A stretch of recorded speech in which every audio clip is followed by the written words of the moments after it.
In a world where people are judged by what they own, the rich are treated like gods. Fancy cars, flashy jewelry, expensive clothes, and exclusive parties are all part of the daily show. In the middle of all this is Laura Palmer, a successful woman in the film industry who knows how to play the game. She spends most of her time sitting through endless pitch meetings where writers throw around big ideas that rarely go anywhere. Most of the scripts are boring, but she smiles, nods, and pretends to care. At one of these events, Laura is approached by her estranged husband, Tony. He's a screenwriter too, but these days he's struggling due to alcohol addiction. Tony's script starts off like any other, but as he speaks, Laura realizes it's actually about them. He mentions their messy past and the breakdown of their marriage. It is evident that Tony is still dealing with depression and trying to stay clean from alcohol. He asks Laura if she remembered their daughter Anna's birthday. Laura lies and says yes, but the truth is she forgot. So, the moment the meeting ends, Laura tells her assistant, Christian, to get a cake for Anna. Shortly after, a woman named Alba shows up. She is none other than Laura's rival,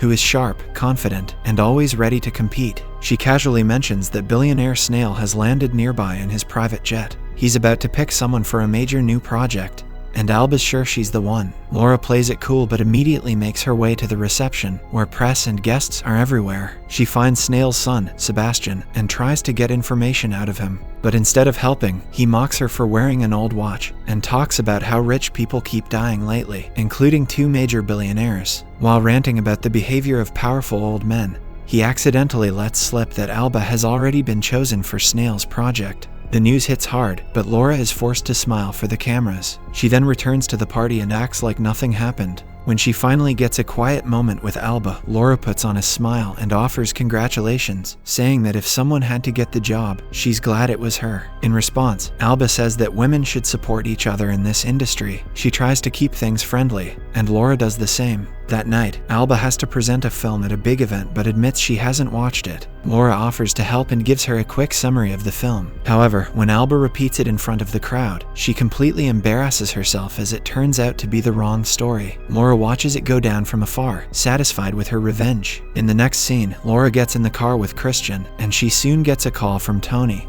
who is stuck at the airport. There's chaos in the background, and he reveals that for some reason, an overwhelming number of people have booked their flights today. He tries to say more, but the call unexpectedly ends. Christian then checks the news and learns that the Pope has died, marking the 3rd major figure to die in just a few days. Soon after, Laura is shockingly told that Alba has been dropped from Snail's project. The billionaire has now decided to offer the position to Laura instead. Seeing the opportunity, she calls Tony again and asks him to cover for her at Anna's birthday. Following this, Laura heads straight to the airport where she is allowed to board Snail's private jet. But Christian is turned away, as the invitation was only for her. Once on board, Laura talks to another guest who casually mentions another billionaire's sudden death. She is concerned by the news but becomes even more worried when she notices that the man's teeth are glowing. Later during the flight, Laura video calls Tony and Anna in an attempt to celebrate the birthday remotely. The 2 parents try their best to put aside their differences to cheer their daughter up. However, Anna is clearly upset by the situation and hangs up without even blowing her candles. As the plane begins to land, Laura looks out the window expecting to see a large city, but instead she sees snow-covered land stretching for miles. It turns out they've landed in Alaska. While the other guests are picked up in cars, Laura is taken by a man with a dog sled. He takes her phone, hands her a fur coat, and starts the journey through the frozen landscape.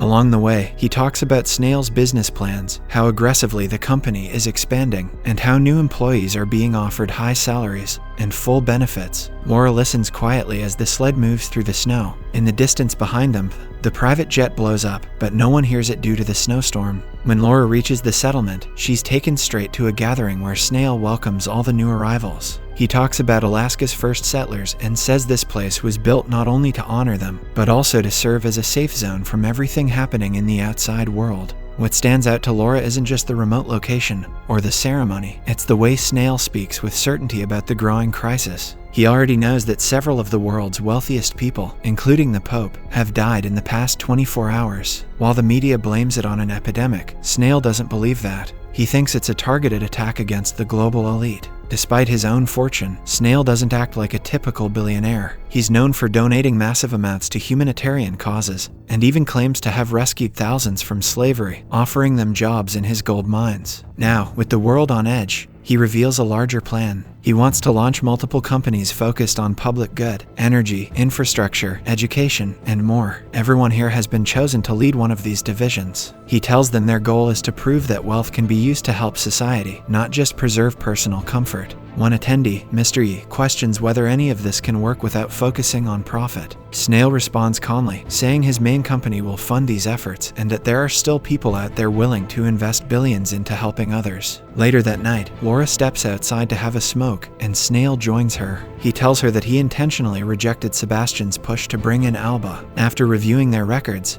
he found Laura's leadership far more solid and practical. He's disappointed in Sebastian's obsession with showing off wealth just for the image. Snail also says he wants Laura to take over Sebastian's company and gives her a book with a message he wants shared around the world. A message that not all rich people are selfish or corrupt. The next morning, Laura boards a helicopter with Mr. E. Both have been given copies of Snail's book. Mr. E says he's being sent to inspect refugee camps in Sicily, then makes an inappropriate joke that leaves Laura uncomfortable. During the flight, she tries calling Anna multiple times, but to no avail. Laura then checks her phone and sees new reports about terrorist threats and mysterious deaths tied to luxury goods. Words like plutophobia are trending everywhere, which means hatred towards the rich. When she arrives in London, the streets are in chaos. People are panicking.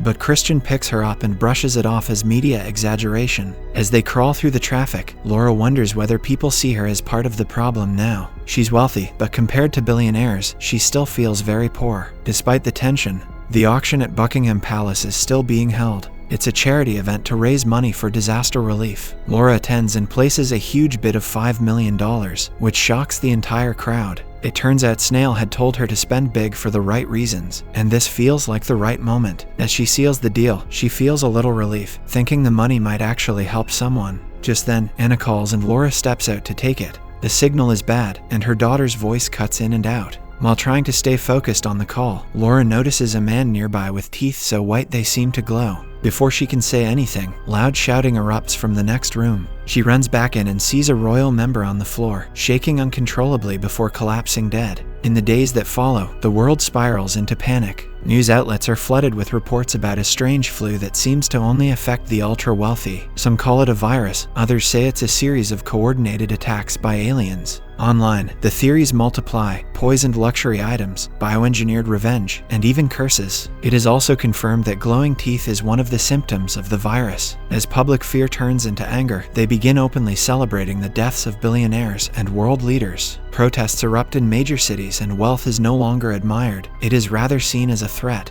Meanwhile, Laura and Christian are once again on the move through the chaotic streets of London. The assistant is surprisingly calm and says the government should round up all the billionaires in one place to avoid another global lockdown. Shortly after, Laura gets a call from her mother, who tells her that Anna is now with her in Barcelona. Desperate to leave, Laura goes to Snail's London office, but everything there is falling apart. Employees are wearing masks, phones are ringing non-stop, and tension is everywhere. Inside the executive suite, she finds Sebastian mid-meltdown. He's furious that his father gave Laura the company. He rants about betrayal and screams that he was the rightful heir. While he's yelling, Laura notices the same thing she saw on the plane days ago. Sebastian's teeth are glowing. Later, she asks Christian to get her a flight to Barcelona. He tells her that all air travel has been shut down and the government has declared a state of emergency. But Laura doesn't care. She tells him to find a private jet or a helicopter as she's desperate to meet her daughter. As soon as Laura steps outside, she sees the street surrounded by angry protesters. Armed soldiers are holding the line,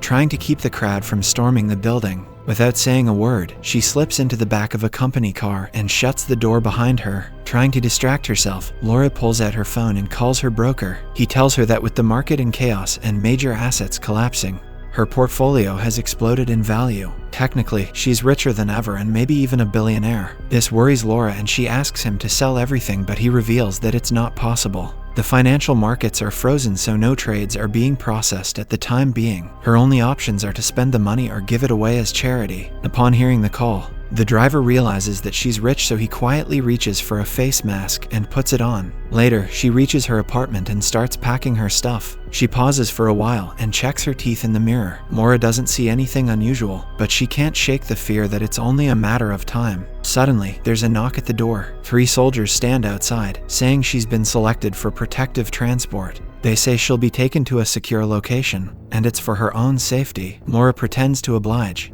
But when she walks back to grab her bag, she slips out through the fire escape. She then gets into her car and immediately drives away from there. After traveling for a while, Laura finds the roads blocked, so she ditches her car and continues on foot. Eventually, she meets Christian at a side gate near an old airstrip. The crowd has already gathered, mostly other wealthy people who are desperate to leave. It turns out Christian has managed to secure her a spot on a small private plane. As they wait to board, Laura asks him to hold her assets until the chaos settles. She frames it like a divorce move, saying Tony might try to take everything. But Christian understands what she's really doing. She's trying to pass off her fortune before something worse happens. Hence, he flat out refuses her offer and walks away from there, leaving her devastated. Once the plane lifts off, the mood on board is tense. Laura tries to distract herself and calls Tony to let him know she's on her way to Barcelona. He tells her he's already at her mother's place, which surprises her, but before she can respond, the call drops due to bad signal. Inside the cabin, a few nervous passengers start talking about the whole situation.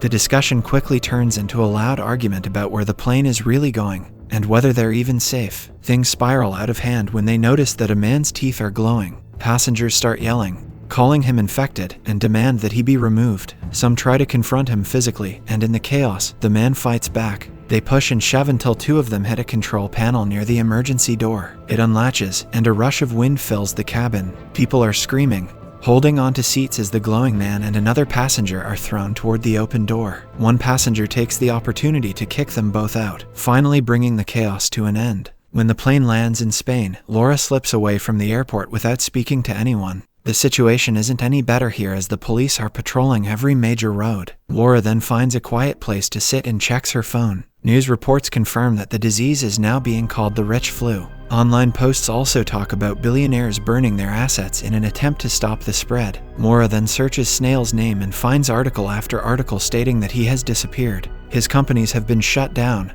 his assets liquidated, and his name wiped from every current business list. Desperate for answers, she pulls out the book he gave her and flips through it. One quote catches her eye: "A person is only rich until they no longer need to be." Laura stares at it for a while, and finally realizes that Snail had actually duped all of them by pretending to offer them shares. In reality, he simply gave them large salaries to make himself less richer. In the next scene, Tony picks her up and they drive through narrow roads into the countryside. As they approach a checkpoint, Laura begins to worry about her bag, which is filled with jewelry, and whatever cash she managed to keep. But Tony tells her to stay calm and hides the bag under the seat. When officers come over, a truck suddenly crashes into the barricade, drawing all attention away. Tony takes this opportunity to hit the gas and speeds off before anyone stops them. Soon enough, they make it to a small mountain town where Laura's mom, Marta, lives. It seems peaceful at first, but anti-rich slogans are painted across buildings and walls. Laura then spots her daughter in the distance, laughing with a group of teenagers. She's wearing a shirt that mocks the rich, making Laura angry. Later, she joins a communal dinner with the locals, but no one talks to her. People glance at her watch, the same one she bought with her first paycheck, and murmur quietly. One man comments that the virus is moving down the wealth ladder and wonders when it will reach her.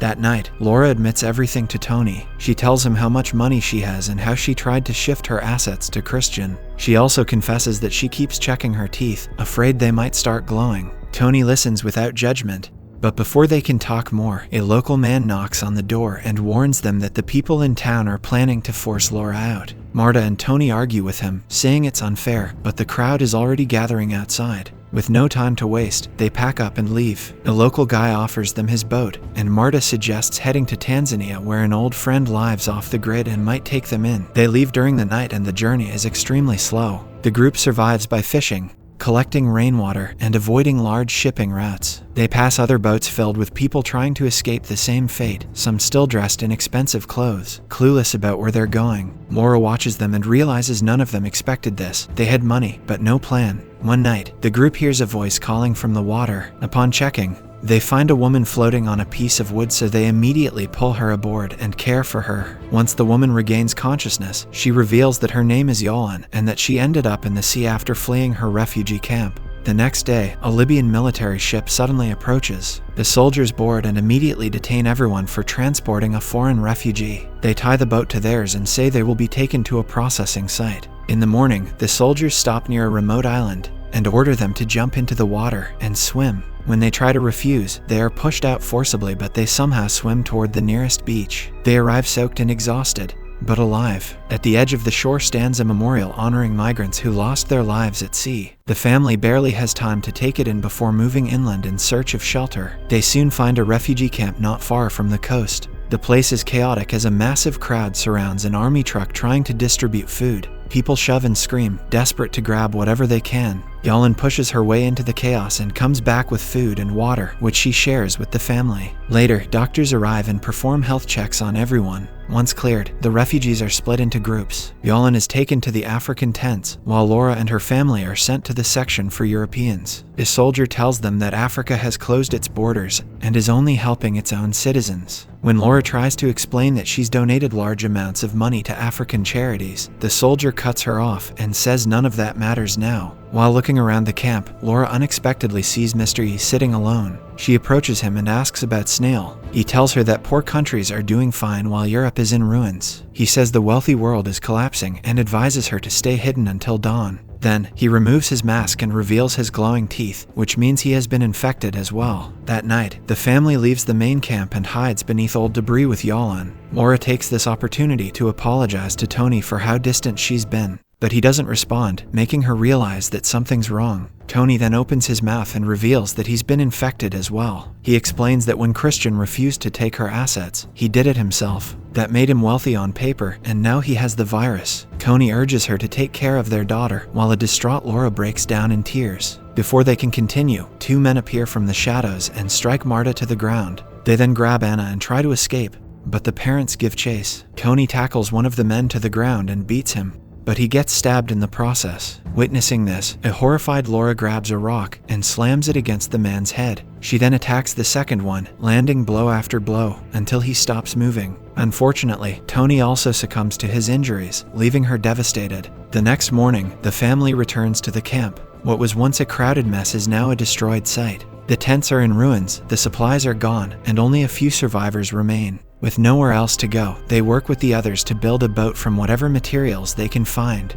After several days of hard work, the boat is ready and they set sail again, hoping to find safety on the mainland. After sailing for several days, they finally spot land on the horizon. But just as hope returns, a patrol ship appears and slams into their vessel, tearing it apart. People scream as they fall into the sea. Laura holds onto a piece of wood and calls out Anna's name, but the ocean drowns her voice. She eventually washes up on shore, half conscious. Locals find her and help her stand, but they don't speak her language. Before she can even thank them, soldiers begin arriving, searching the area. Laura runs through a nearby tunnel and hides in an abandoned building. In one of the rooms, she finds an old woman who says nothing but hands her some local clothes. Laura changes into them, and the soldiers pass by without noticing her. Later, she returns to the beach and finds a group of locals rescuing survivors. Anna and Yolun are among them, but Marta didn't survive. All the refugees are loaded onto a truck, packed together without space to sit. They travel for days without knowing where they're going. When the truck finally stops, they're told to keep walking. With no other option, they continue on foot until they reach a remote beach where a small village is being built from scratch. At the entrance, the rules are made clear. Everyone must surrender whatever they still own. Personal belongings are collected in a large bowl to be shared by the community. Laura looks at her watch, the one thing she's kept with her since the beginning, and drops it into the pile. Life in the village is hard but organized. Laura, Anna, and Yolun work alongside others to grow food, carry supplies, and maintain the huts. It's a life without luxury, but at least it's stable. One night, while walking through the camp, Laura sees another woman wearing her watch. Desperate to have it back, she offers the woman a few polished shells in exchange, and the latter complies. Laura is over the moon to get her watch back, but as she smiles, we notice her teeth getting whiter, indicating that she has been infected.